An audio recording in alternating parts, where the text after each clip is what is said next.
Shalom a todos, un saludo de parte de mi persona Ariel, ¿cierto? De la comunidad Benei Adonalam. A todos ustedes, gracias por escuchar nuestro estudio, ¿cierto? De la porción semanal. En esta semana hemos estudiado acerca de la Parashat Kitizá.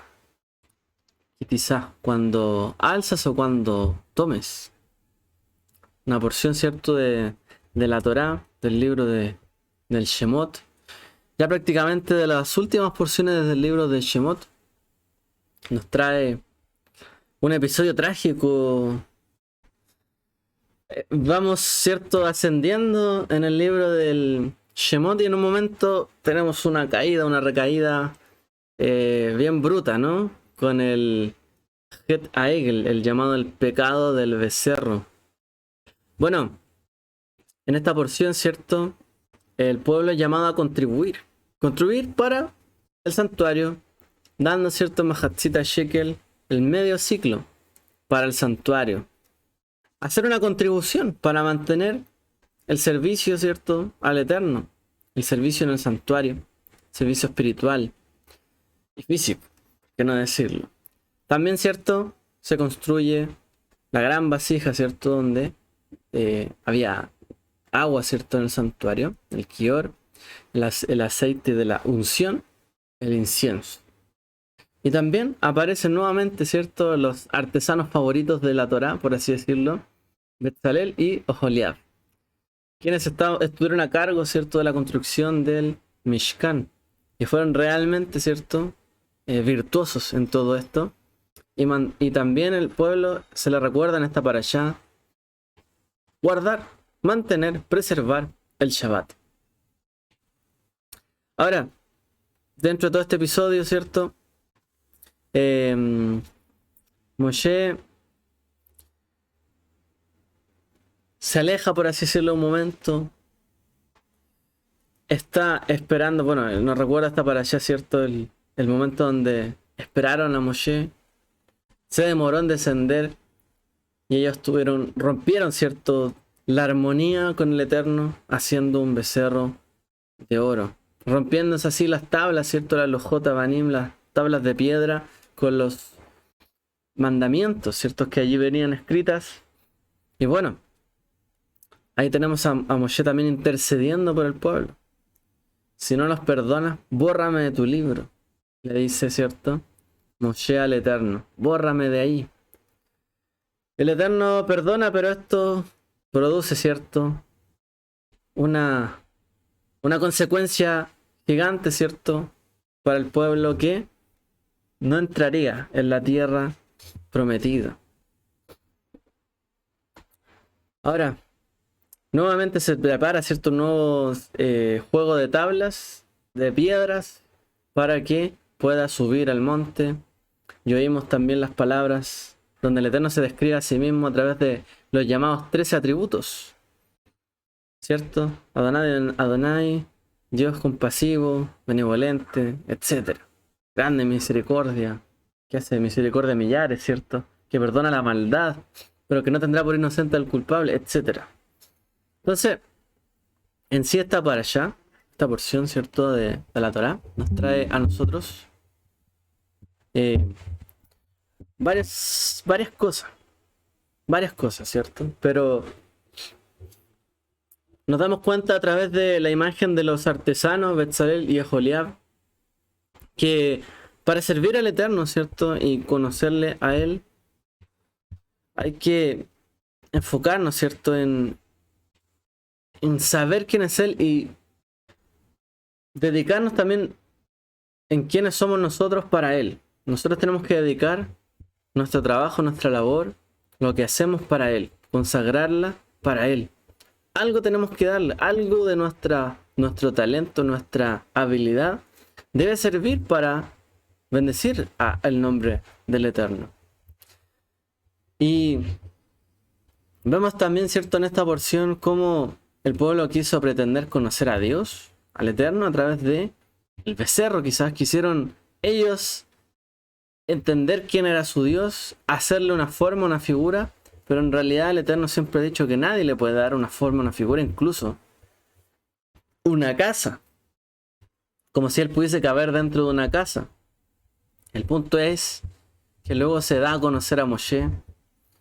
Y el Eterno no es simplemente por cómo nosotros podemos llegar a comprenderle o por cómo creemos en Dios. Dios es más que ello. Y Dios es todo lo que podemos llegar a conocer de Él. Eso es el Eterno. Todo lo que Él se ha revelado en este mundo, en este universo, sobre sí mismo. Todo lo que Él ha revelado de sí es lo que podemos llegar a conocer. Pero pretender conocerlo encasillándolo, poniéndolo en una medida pequeña, ¿cierto? Es difícil. Cuando a Dios lo encasillamos o lo reducimos, ¿cierto? A una simple imagen, prácticamente caemos, ¿cierto? En creer en un Dios que no es el Dios nuestro. En el momento en que nosotros lo encasillamos a Él en algo en particular, si Él no cumple esto conmigo, no es Dios, es como la idolatría. Hacemos una figura de Él, una imagen, que no es Él revelándose. Lo importante, ¿cierto?, a lo largo de las Escrituras es llegar a conocer al Eterno, nuestro Dios, Dios de Israel, por lo que Él es y lo que Él se ha revelado a través de su Escritura. Y no solo por cómo nosotros pensamos que es Él. Lamentablemente el pueblo tentó, por así decirlo, a Dios, al Eterno, tentó sus decisiones y tentó la presencia que estaba en medio de ellos y cometieron faltas. Y luego pretendieron ellos dar la solución, muchas veces. Pretendieron ellos, ¿cierto?, indicar cómo deberían ser juzgados, cuando en realidad todavía no le conocían. Ahora, qué grandes y bendiciones nos ha dado el Eterno, hoy y siempre. Todos los días, ¿cierto? Él nos permite abrir nuestros ojos y ofrecerle una plegaria de agradecimiento.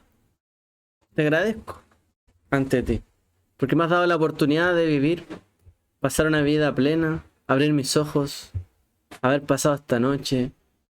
A lo mejor un día que no fue tan fácil, fue difícil, pero hemos llegado al día siguiente y Él nos permite una nueva oportunidad. El Eterno Dios nos abre las puertas y nos permite un día más desafiarnos para conocerle a Él, para probarlo, para probar su misericordia, para probar su justicia, su bondad y cómo Él es en nuestra vida. Podemos abrir nuestros ojos, estudiar su palabra, su Torá. Podemos, ¿cierto?, mirar hacia Él. Incluso tenemos un vestigio de lo que Él levantó en algún momento. ¿Dónde? En Jerusalén, en Israel, en su pueblo. Podemos verle y tratar de conocerle. Ahora, incluso con tantas cosas por las que agradecer y bendecir el nombre del Eterno, que a lo mejor muchas veces nos llenan el corazón hacia Él, es tan fácil alejarse a sí mismo de Él. De la manera que podemos estar muy arriba, con una fe plena en Él, quizás en el momento siguiente solo basta un cambio, una noticia, un cambio de ánimo y podemos rápidamente alejarnos de los caminos del Eterno. Prácticamente a un paso. A lo mejor costó llegar hasta donde hemos llegado en Dios, pero deslizarse es muy rápido, muy fácil, y la verdad es que eso es lo que nos habla en parte la Torá, ¿cierto?, en esta porción. Es muy fácil deslizarse, es muy fácil caer, es fácil a lo mejor, cuando uno llega hasta cierto momento, menospreciar lo que tenemos, lo que hemos recibido de parte de Él y lo que hemos probado de su mano. ¿Hemos probado de su mano, sí o no? Hemos recibido lo que Él nos ha dado, hemos recibido su bendición. Hemos tenido quizás hijos, hemos criado, hemos tenido oportunidad de orar a Él, de tener respuesta, de ver su mano quizás en el corazón de nuestros padres, en el de nuestra comunidad, en el de los que nos apoyaron espiritualmente, muchas veces. Claro que hemos probado de su mano. Así fue con el pueblo del Eterno en Israel. Ellos habían presenciado los grandes milagros, los grandes hechos, portentos y maravillas que había hecho el Eterno en la tierra de Egipto, de Mitzrayim. Ellos experimentaron la plenitud de la libertad de la esclavitud.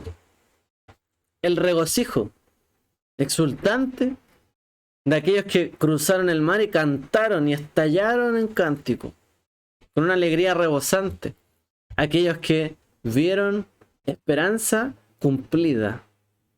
Aquellos, cierto, que realmente pudieron ver que el Eterno cumple su palabra. Lo probaron, supieron, cierto, lo que venía de su mano. El Yam Suf, el mar de las cañas, cierto, se abrió y cruzaron ahí. El faraón fue destruido.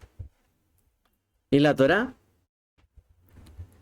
el Eterno estaba revelándose al pueblo de Israel. Ahora que ya me conocen, que han visto mis obras, que ahora nadie les está diciendo quién soy yo. Ustedes están viendo quién soy yo. Quiero también que sean testigos de lo que realmente soy yo. ¿Quién de verdad está al frente suyo? No simplemente al Dios que ustedes van a llevar en una tienda de reunión, en un santuario, pero a la vez en una casa pequeña, inmóvil y desarmable. No solamente Dios, cierto, algo que se puede armar y desarmar, como si fuese un ídolo. Levanto un ídolo, bajo un ídolo. Creo uno, destruyo uno. ¿Cierto? Levanto un ídolo, destruyo un ídolo. Esta persona me caía tan bien, ahora me cae tan mal. Admiraba a este, ya no. Tampoco podemos ver a Dios de esta forma. Claramente los hijos de Israel habían probado quién era el Eterno, su grandeza, y que no podían pensar que por llevar, cierto, un santuario con su presencia, podían encasillarlo a él como si fuese un Dios portátil. Quizás el mismo santuario se convirtió para ellos en una gran prueba. Una gran prueba de un corazón que, si se inclinaba hacia la idolatría, probablemente iba a pensar que Dios era algo que podíamos alzar y tapar, cubrir. Y cuando lo necesitáramos, lo alzábamos. Y queríamos tenerlo ahí visible, pero si no nos cumplía, lo cambiamos, alzamos otro. Bueno, un acto similar, ¿no? De desarmar la tienda de reunión y volver a levantarla fue el becerro de oro. Desarmaron la imagen de Dios, que no tenía una imagen, en efecto, que no era físico ante ellos, para alzar una nueva imagen, el becerro de oro. Habían sido testigos de la experiencia del Eterno, habían sido conmocionados, de hecho, por tanto que habían vivido, con todo lo que había acontecido. Sin embargo, ¿cierto? Cuando leemos estos pasajes de cómo llegaron a cambiar de manera tan abrupta, nos parece a nosotros, ¿cierto?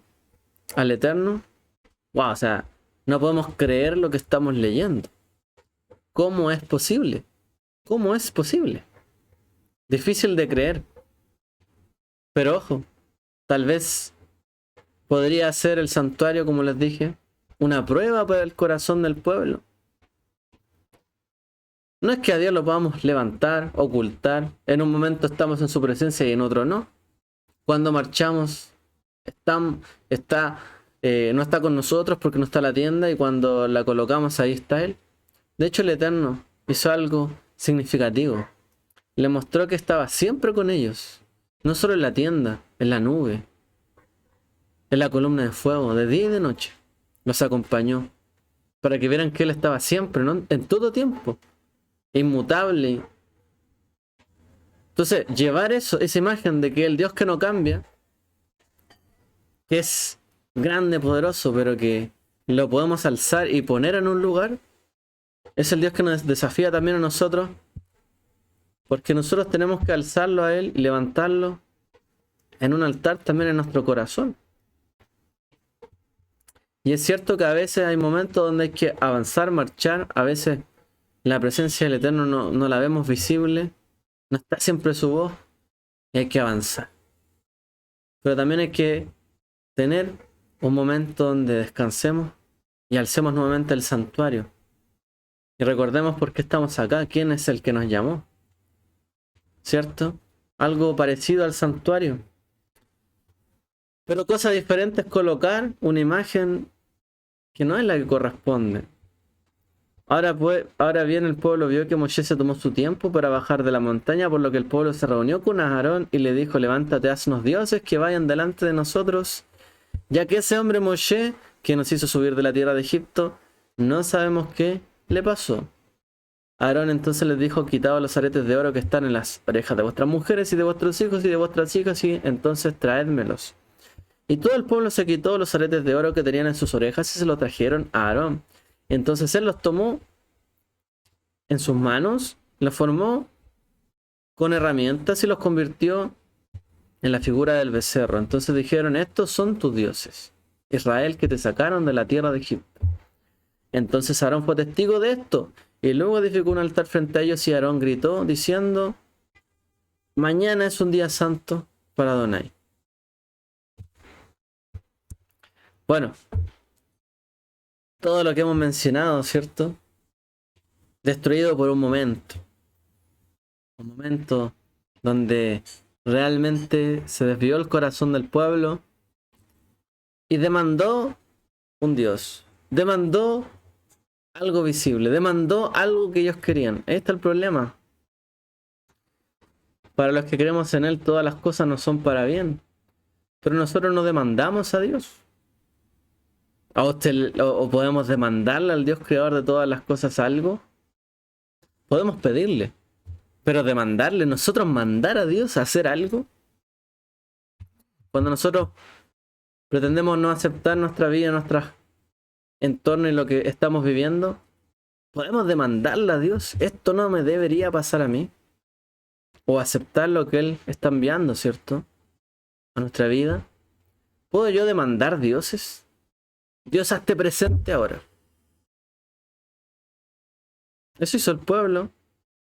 Demandó: dioses, levántame dioses, hazme dioses.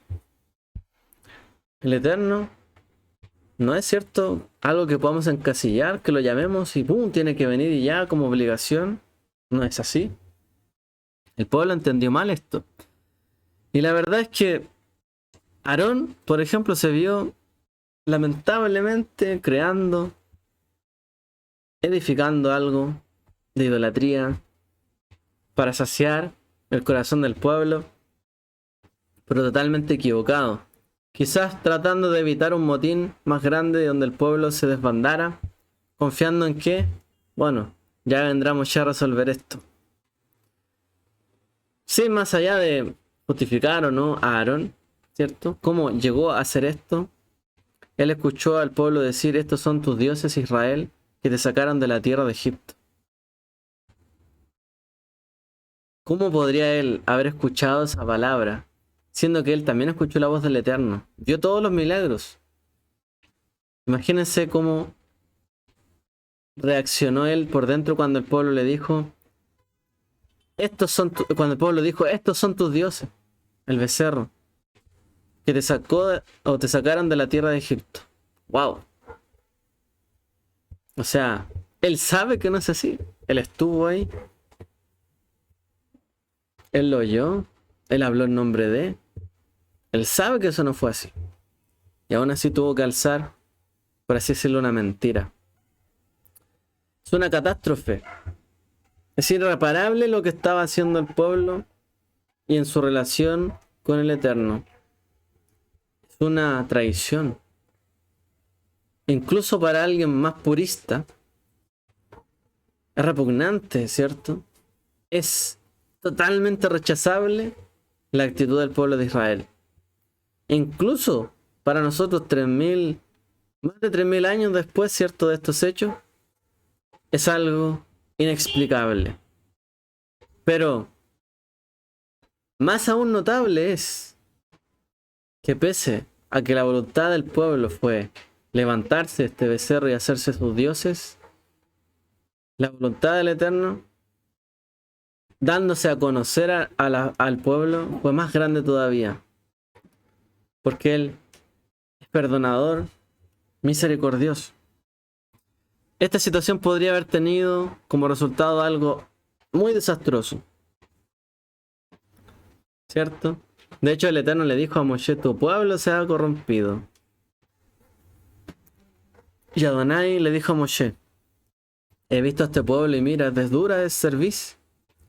Y ahora déjame para que mi ira ardiente sea contra ellos y los destruya, entonces haré de ti una gran nación.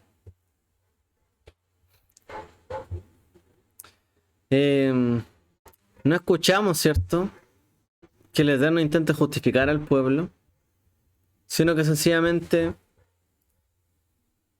bueno, yo entiendo que están esperándote, has estado mucho tiempo conmigo antes de bajar y descender, a lo mejor entiendo que el corazón de ellos esté agitado, a lo mejor ese pueblo de verdad tiene frustración, tiene resentimiento y bueno, nació. Yo entiendo que puede llegar a levantar un becerro, todavía hay idolatría en sus corazones. No, nada de eso. Por supuesto, el Eterno inmediatamente abrió, ¿cierto?, aperturó la verdad de lo que estaba aconteciendo. Cuando el Eterno está molesto por algo, por supuesto tampoco nosotros podemos estar no molestos o contentos. Si el Eterno en un momento está enojado, por así decirlo, y quiere justicia, nosotros también tenemos que implorar por justicia. Y dice la Torá que Moshe llegó, tomó las tablas y las rompió. El Eterno se enojó, yo también me enojo. Lo que a él le gusta, a mí me gusta, pero lo que a él le molesta, a mí también me molesta. Sin embargo, aún así, Moshe sabía que si el Eterno conmovía en su misericordia, en su ser, ¿cierto?, llegaba a mostrar misericordia, entonces todos alcanzarían misericordia. Si el Eterno quería implantar justicia y estaba airado por la situación, todos iban a padecer. Pero si el Eterno daba a conocer su misericordia, todos conocerían su misericordia. Acuérdate, le dice Moshe al Eterno, de Abraham, de Isaac y de Israel, tus siervos, a quienes les hiciste juramento, en el cual dijiste: haré de tu descendencia tan numerosa como las estrellas del cielo. Y toda esta tierra que te dije que te daría a ti y a tu descendencia, para que hereden para siempre. Entonces, Adonai se consoló de las duras acciones que dijo que haría con su pueblo. Cuando el Eterno Rey, ¿cierto?, es consolado y está ante él la memoria de aquellos que le honraron, siguieron sus caminos, inmediatamente vino a él, ¿cierto?, la misericordia para sus descendientes, que son parte de la promesa. No es que a Dios se lo hubiese olvidado, pero de nuevo, lo que está en la mente del Creador, lo que está en él hacer en un momento, es lo que se hará. Y eso es lo que tenemos que aceptar. Y es lo que a veces nosotros tratamos de mover con nuestra oración. Eterno, si esta situación merece justicia, justicia fuerte, dura, y queremos que Él tenga misericordia en medio de esa justicia, oramos para que Él pueda tener misericordia en medio de su justicia, que Él pueda moverse. Como movíamos el Mishkan, lo alzábamos y lo asentábamos. El pueblo movía la presencia de Dios, ¿sí? El pueblo movía la presencia de Dios, pero a través de la santidad, a través del servicio honesto de corazón de aquellos que servían ahí, que estaban ahí, ¿cierto?, honrando su nombre, y de un pueblo santo apartado. Sí, podemos mover la presencia del Eterno, pero no es que podamos obligar, ¿cierto?, a que eso sea así, como nosotros queremos. Pero sí podemos moverla si nosotros también estamos, ¿cierto?, en la posición correcta, ya sea de obediencia, de implorar por fe, por misericordia, o de andar en la justicia. Entonces, Moshe Sabudashi invoca los méritos de los padres que anduvieron en su voluntad. El Eterno les dijo: salid de acá, y salieron. Y les prometió algo el Eterno, y ellos cumplieron. Por lo tanto, Él también cumpliría a él, a Abraham, Isaac y Jacob, su palabra, y tendría misericordia de su descendencia. Por tanto, como resultado, ¿cierto? El cambio de la rectificación, la teshuvá que hace Moshe y que tiene, ¿cierto? Referente a la actitud, representando un poco el corazón del pueblo, movió al Eterno a misericordia y pudieron ser calmados, ¿cierto? Las consecuencias de aquellos que cayeron en ese entonces por, por este grave pecado. Entonces, el Eterno es misericordioso y perdonador, claro que sí, cuando se amerita, ¿cierto?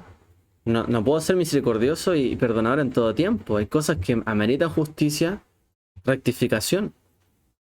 El Eterno no dijo, oye, este pueblo, yo entiendo que se corrompió. No, se corrompió, está mal. Él no compromete su justicia. Y también es una bendición tener un intercesor como Moshe. Es una bendición ser intercesores que podamos mover, ¿cierto? O cómo mover la presencia de Dios, así como ellos movían el Mishkan, mover su presencia a nuestro favor cuando lo amerite, cuando sea necesario. ¿Puede esto acontecer? Sí, pero es una forma de intercesión. No es que nosotros mandemos, ¿cierto?, a Dios. Y la batalla que enfrentamos nosotros, la misma que afrontó Moshe con Israel. Elegir hacer lo correcto, lo que está mal. Seguir a Dios, su voluntad, o seguir nuestra propia voluntad. Nuestras inseguridades y circunstancias no deseadas no son una excusa válida para elegir hacer el mal. Eso es lo que aprendemos de este episodio. No hay excusa. No, pero es que él viene de un trasfondo, de acá, de allá, es que le pasó esto acá. No podemos justificar lo que está mal. ¿De qué manera la persona que está mal va a entender que está haciendo algo mal si se le justifica? La persona debe saber lo que está mal para saber cómo rectificar. No hay forma, ¿cierto?, de rectificar si no hay un parámetro. Puedo seguir haciendo lo que hago y si a alguien le molesta, pedir disculpas y sigo. Eso no funciona aquí en la escritura. Yo tengo que conocer al Dios que se me está revelando y su justicia. Ya hay una serie de consecuencias por desobedecer a Dios, claro. Pero también podemos mover el santuario, su presencia, para evitar a veces consecuencias desastrosas, pero para también a veces que Él obre a nuestro favor, si hacemos lo que es debido. Así que bueno, voy a llegar hasta acá para concluir que la Torá es un libro donde tenemos que enfocarnos en que no conocemos lo suficiente a Dios. Tenemos que aprender a conocer cómo Él se revela a nosotros, a su pueblo, para llegar a entender nuestra posición ante Él. Si es necesario moverse, quedarse quieto, pedir misericordia, justicia, etc., tenemos que saber cómo Él se revela, sus tiempos y su voluntad. Él tiene las cosas más claras que nosotros. Por lo tanto, cuando nosotros entramos en esa claridad de saber cuándo movernos, marchar, partir, levantarnos, seguir, y no cuando pretendemos que a Él lo levantamos, lo bajamos cuando andamos de buen ánimo, de mal ánimo, no, sino que cuando nosotros tenemos claro, ¿cierto?, dónde hay que ir, dónde hay que marchar. Si el Eterno nos llamó como Abraham, bueno, muévanse de la tierra, se mueve, pero no que nosotros movamos, ¿cierto?, la posición de Dios en nuestra vida siempre como queramos, porque eso fue el becerro de oro. El Eterno nos permita, ¿cierto?, esa claridad, y bueno, que Él sea una revelación constante en nuestra vida, ¿cierto? Que no se opaque en el tiempo, sino que sea siempre una luz que guíe nuestro caminar, unas tablas que nos acompañen siempre, unos mandamientos sabios que encaminen nuestra vida y que andemos como el pueblo en la santidad, para que Él tenga un trono en nuestros corazones. Que el Eterno les bendiga a todos. Shabbat Shalom.